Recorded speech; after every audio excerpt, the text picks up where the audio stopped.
Oi gente, hoje eu vou gravar pra vocês o primeiro vídeo do novo quadro do canal, Cena do Crime. Então, eu decidi usar como inspiração pro nome do quadro o selo de livros da editora Darkside Books, que se chama Crime Scene. Em português, a tradução fica Cena do Crime, e eu particularmente acho que tem tudo a ver e combina bastante, afinal, aqui nós vamos falar sobre crimes reais. Já faz bastante tempo, tá, que eu tô com esse projeto na cabeça, porque, como vocês sabem, eu consumo muito conteúdo relacionado ao True Crime, e era um objetivo meu trazer isso de forma mais constante pro canal também, porque eu sei que muitos de vocês ficam curiosos com os casos, mas às vezes não tem vontade ou estômago, né, pra ler um livro inteiro sobre isso e pesquisar mais a fundo. Então, vamos dizer que eu estou aqui para facilitar a vida de vocês e entregar os casos de mão beijada. Todo o roteiro desses vídeos serão baseados em dados de documentários e vídeos que eu já vi, livros que eu já li, podcasts que eu já ouvi, etc. Só que escritos e organizados por mim. Eu prometo, tá, que eu vou tentar ser breve para não ficar cansativo para vocês, e espero muito que vocês gostem e fiquem empolgados com a novidade. Lembrando que eu vou deixar linkados na descrição desse vídeo os canais da Bel Rodrigues e da Jaqueline Guerreiro, que já produzem vídeos nesse estilo, talvez vocês já conheçam, e que foram também as minhas inspirações quando eu decidi colocar esse projeto pra frente. Também vou deixar aqui o link de compra do livro Arquivo Serial Killer Louco ou Cruel e Made in Brasil, da Ilana Casoy, publicado pela editora Darkside, que foi onde eu peguei a maior parte do material de pesquisa desse episódio. Sem mais enrolações então, vamos lá, que hoje eu vou contar pra vocês a história do serial killer brasileiro conhecido como o Monstro de Guaianazes.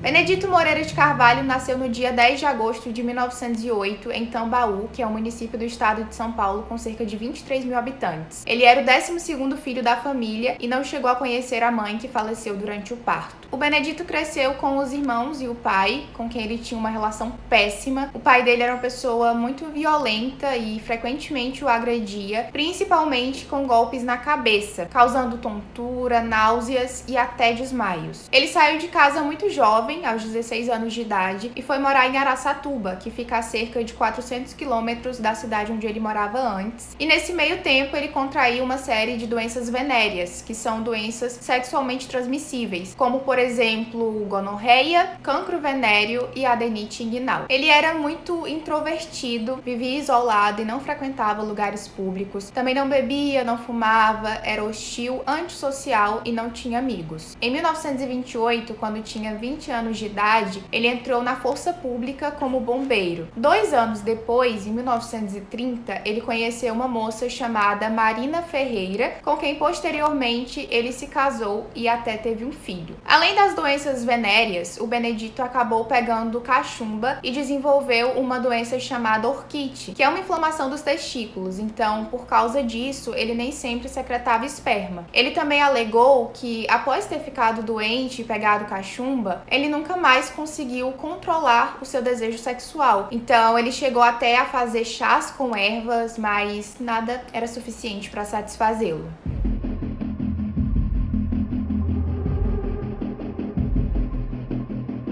No ano de 1936, ele atacou uma garotinha chamada Maria de Lins, que na época tinha apenas 11 anos de idade, em uma rua isolada no bairro Cerâmica. Ele tentou estuprar e estrangular a criança, mas não consumou o ato porque ejaculou antes. A garotinha sobreviveu e, quando descobriram o que ele tinha feito, ele acabou sendo expulso da força pública e foi condenado a apenas 1 ano de prisão. Em setembro de 1941, o Benedito cometeu um atentado violento ao pudor no bairro da Penha e foi condenado a 2 anos e 11 meses de prisão. Mas mesmo após ir para a cadeia 2 vezes, em julho de 1946 ele fez sua segunda vítima, uma adolescente de 16 anos chamada Naomi. Ela tentou resistir ao ataque, então ele a esganou, arrastou para o mato e estuprou. Ao ser preso, ele mentiu a própria identidade, mas foi condenado a uma pena de 6 anos, que no fim foi reduzida a 3 anos e meio pelo Tribunal de Justiça. Então, em 1949, ele já estava à solta em liberdade condicional. Depois disso, os crimes do Benedito só se tornaram mais frequentes e mais brutais. Em janeiro de 1951, em Poá, ele tentou estuprar uma garota chamada Judite Castro, que era menor de idade e felizmente conseguiu escapar ilesa. Em agosto do mesmo ano, ele tentou estuprar duas irmãs, Dalila e Berenice, mas não conseguiu. Então, no mesmo dia, acabou agredindo e violentando uma garotinha chamada Sulamita. As três meninas eram menores de idade. Pouco mais de 2 semanas depois, em 18 de agosto, ele atacou uma garota chamada Dina, que tinha 13 anos de idade. Como sempre fazia, ele arrastou ela para o mato e tentou estuprá-la, mas acabou sendo interrompido e fugiu ao perceber que um rapaz estava se aproximando. E assim, gente, pra quem já viu muitos casos gringos, muitas vezes norte-americanos, né, e ficava indignado com algumas atitudes da polícia, sabe? Como, às vezes, eles encontravam os assassinos, davam de cara com eles e não percebiam nada. Ou então deixavam passar alguma pista muito óbvia. Assim, se preparem, tá? Porque a incompetência, nesse caso, é simplesmente inacreditável. Talvez por conta da época, talvez pela falta de preparo pra lidar com situações assim, não sei. Mas é bem revoltante a quantidade de vezes que esse homem foi preso só pra depois ser solto e cometer mais crimes. A gente não tá nem na metade dessa história e ainda tem muita coisa horrível por aí. Em setembro de 1951, ele foi preso pela 4ª vez. E pior, ele foi pego em flagrante quando invadiu a casa de uma menina que chamava Edna e morava em Itaquera do Campo. Ele tentou usar um cinto pra estrangular a garota, mas ela conseguiu gritar. Então ele fugiu e foi preso por moradores da região que o perseguiram. Mas como vocês sabem, ele nunca fica muito tempo preso, né? Então ele foi solto novamente apenas 2 meses depois, em novembro, por causa de um habeas corpus. E um mês depois de ser libertado, ele estuprou uma garota chamada Lídia em São Bernardo do Campo.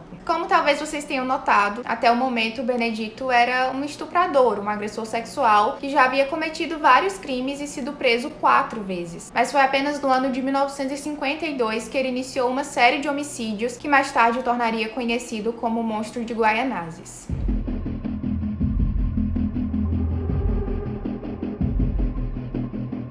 Em fevereiro de 1952, o Benedito atacou, estuprou e assassinou sua primeira vítima fatal, uma garota menor de idade chamada Tamara Gurgel. Ele esganou ela, o que causou sua morte, mas, segundo o depoimento que deu depois, deixou o local achando que ela ainda estava viva. Menos de 2 meses depois desse episódio, em abril, o Benedito fez sua segunda vítima fatal. Gertrudes Dusinger era austríaca e tinha 29 anos de idade. Mãe de 3 filhos, ela era casada com o ex-piloto da Força Aérea da Alemanha nazista, Johann Dusinger. Ela desapareceu no dia 7 de abril ao sair de casa para ir ao dentista e fazer compras. Benedito encontrou a vítima em Parelheiros, seguiu ela por um tempo, se aproximou e propôs que ela entrasse no mato com ele. Mas ela não quis e, repelido, ele agarrou a mulher, tampou sua boca e apertou sua garganta com um cordel. Depois de levá-la para o mato, Benedito a estuprou e largou seu corpo ali. O marido da Gertrudes, Johann, estranhou seu desaparecimento e notificou a polícia, mas apenas no dia 12 de abril o cadáver dela foi encontrado já em estado avançado de decomposição. Ela estava com as roupas rasgadas e o corpo cheio de machucados, hematomas e mordidas. Então a polícia logo deduziu que ela havia sido estuprada e esganada. Foi a partir do assassinato da Gertrudes que a polícia finalmente começou a encontrar pistas sobre o serial killer que estava à solta. Isso porque eles conseguiram o testemunho de um senhor que viu o Benedito seguindo a Gertrudes e quando foram falar com ele, o homem confundiu um dos investigadores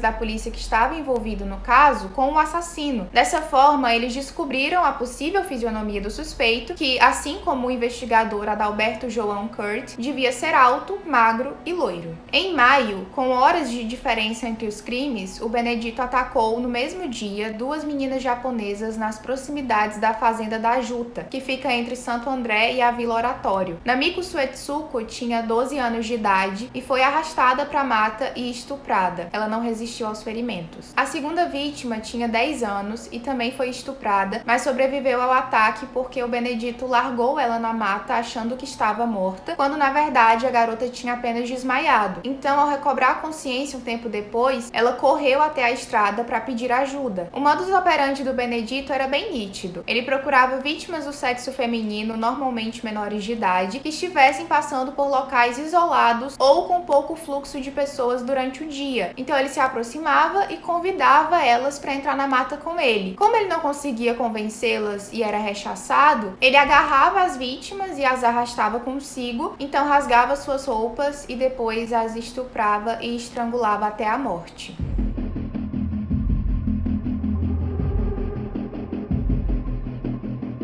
Sua próxima vítima foi Maria de Lourdes Alves, de 18 anos, que no dia 28 de maio foi arrastada para a mata por ele. Ela não chegou a ser estuprada, porque, segundo o depoimento do Benedito, ela tinha um corrimento que fedia, então ele acabou desistindo, deixou a garota ali desmaiada e foi embora depois de socar seu rosto. Quase um mês depois, em junho, ele atacou uma garotinha japonesa de 12 anos de idade chamada Rebeca. Ele chegou a estuprá-la, mas desistiu logo depois, quando percebeu que ela estava menstruada. Então ele foi embora do local e ela sobreviveu e se tornou uma importante testemunha para a polícia. Antes de ser preso pela última vez, o Benedito ainda cometeu 4 assassinatos e 5 estupros. Em 21 de julho, ele estuprou e matou Mercília Oliveira de Souza, de 18 anos de idade, e em 2 de agosto estuprou 2 crianças, uma menina de 12 anos, que foi encontrada viva, mas não resistiu aos ferimentos e faleceu, e um garotinho de 10 anos, que foi atraído pelo Benedito até o mato e quando tentou fugir teve o pescoço apertado até que desmaiasse e foi sodomizado. Nesse meio tempo que todos esses ataques e assassinatos estavam acontecendo, a polícia estava sendo pressionada pela população para encontrar o culpado e acabar com aquela sequência de crimes terríveis. Inclusive, 2 homens foram presos e acusados de atacar uma das garotas vítimas do Benedito e um deles chegou até a ser torturado e espancado para que admitisse um crime que ele não cometeu. O verdadeiro assassino, é claro, ainda estava à solta e os casos de estupro e homicídio continuaram aparecendo com uma frequência assustadora. Então, os investigadores que cuidaram do caso da Gertrudes e tiveram a primeira pista sobre a aparência do Benedito, decidiram cruzar informações com testemunhas de outros casos da região e dessa forma descobriram que existia uma semelhança muito suspeita entre eles. Por causa disso, a lista de características físicas do suspeito aumentou ainda mais, porque as descrições apontavam que, além de alto, magro e loiro, ele também usava um bigode pequeno e bem aparado, um chapéu cinza com a aba baixada e uma pasta de couro marrom. A partir desses dados, a polícia iniciou uma investigação detalhada em todas as delegacias possíveis. Eles começaram a procurar por algum suspeito que, batesse com a descrição que eles tinham nas listas de criminosos sexuais que estivessem em liberdade condicional ou já tivessem cumprido a pena. Só que no fim, o processo de pesquisa e investigação acabou demorando quase 5 meses e quando finalmente encontraram a ficha do Benedito, ele logo se tornou o principal suspeito.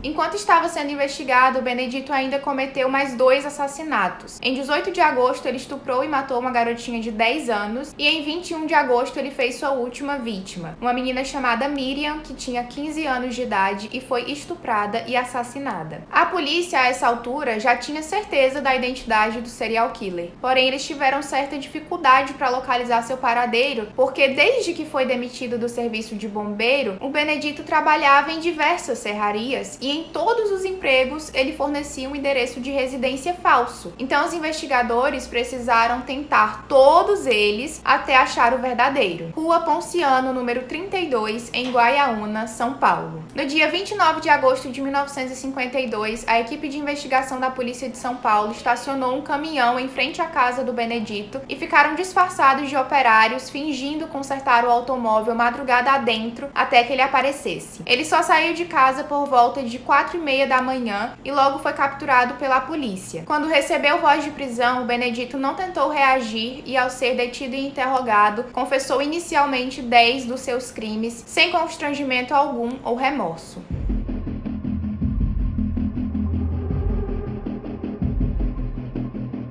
Ao revistarem a casa do Benedito, os policiais encontraram um caderninho onde ele contabilizava seus crimes, anotando a quantidade de vítimas e os locais onde tinha atacado elas. Dentro da maleta que carregava, ele tinha um cordel semelhante ao que a necrópsia da Gertrudes e da Raquel indicava que havia sido usado para matar as duas. Fora isso, outras pistas também apontavam que a polícia finalmente tinha encontrado o verdadeiro assassino. Por exemplo, anos antes, o Benedito havia perdido 2 falanges do dedo dedo indicador em um acidente de trabalho, e as marcas deixadas nos pescoços das vítimas estranguladas sempre formavam o molde de uma mão esquerda sem parte do dedo indicador. Além disso, a pasta que ele carregava no momento da prisão foi roubada de uma vítima que sobreviveu. Vocês lembram da Rebeca, a garotinha de 12 anos que eu falei antes que seria uma testemunha importante? Então, ela mesma. O Benedito roubou a pasta no dia que atacou ela e quando os policiais mostraram, a garotinha conseguiu reconhecer. Inclusive, essa maleta chegou até a ser identificada pelo próprio vendedor da loja onde o pai da Rebeca a comprou. Após 14 dias de sua primeira confissão, Benedito, diante das provas, assumiu ter cometido mais 3 crimes e posteriormente outros 2 ao ser reconhecido por testemunhas. Ele mostrou com exatidão e detalhes todos os locais dos crimes, além das posições em que ele deixou as vítimas e os objetos delas ao fugir. Ele, porém, nunca admitiu ter sodomizado ou estrangulado suas vítimas. A maior preocupação dele era que as pessoas não acreditassem que ele era doente. Ele não queria ser tratado como um criminoso, e sim desejava ser internado em um hospital psiquiátrico porque ele tinha consciência do que fazia e sabia que não conseguia dominar seus impulsos de violência quando estava excitado.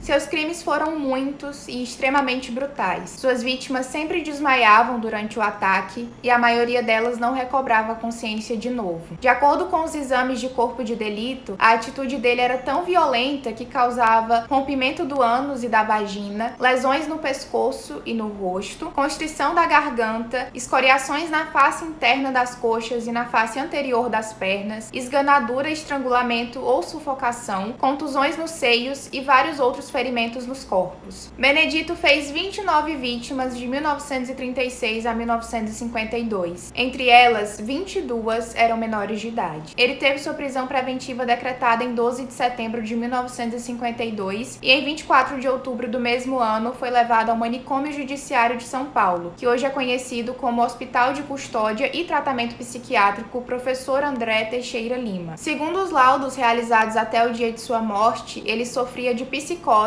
e ou pseudopsicopatia por lesão cerebral, sendo, portanto, um indivíduo de alta periculosidade. Devido ao seu diagnóstico, ele se tornou inimputável, então ele acabou sendo absolvido de seus crimes e foi mantido o resto de seus dias internado no manicômio. Em 1976, aos 68 anos de idade, Benedito Moreira de Carvalho, o monstro de Guaianazes, sofreu um infarte na copa do refeitório do hospital psiquiátrico onde vivia desde sua prisão. A porta do local estava trancada e foi necessário que os funcionários a arrombassem para chegar até seu corpo. Ele ainda recebeu socorro, mas não sobreviveu.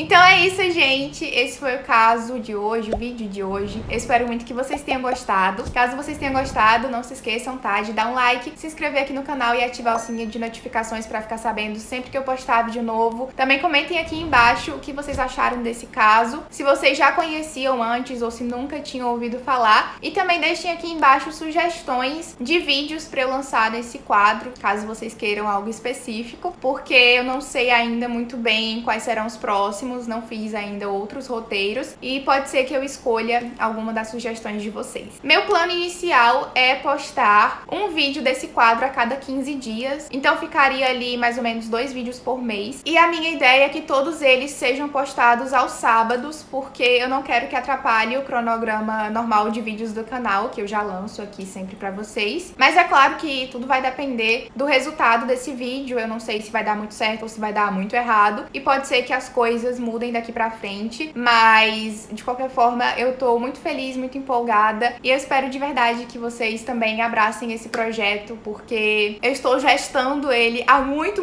tempo, é quase um filho. Não se esqueçam então de me seguir pelas redes sociais, o meu Instagram e o meu Twitter estão aparecendo aqui na tela pra vocês, e tem link de acesso pra eles no box de descrição, então é só clicar lá, me seguir e ficar por dentro de todas as novidades. Caso vocês queiram adquirir Serial Killers Anatomia do Mal, eu vou deixar o link aqui embaixo, tá? Pra vocês comprarem no meu link da Amazon descrição e me ajudarem aí, porque eu vou receber uma pequena comissão e vocês não vão pagar nada a mais no livro. Também vou deixar aqui na tela pra vocês o link do meu perfil de lives, porque faço lives com sprints de leitura, foco, produtividade, estudo, trabalho, enfim, o que você precisar fazer lá na rede social ao lado. E se vocês quiserem vir participar junto comigo, não deixem de me seguir pra vocês receberem notificação de quando eu abrir uma livezinha de leitura. Muito obrigada por assistir esse vídeo até aqui. Beijão e até o próximo!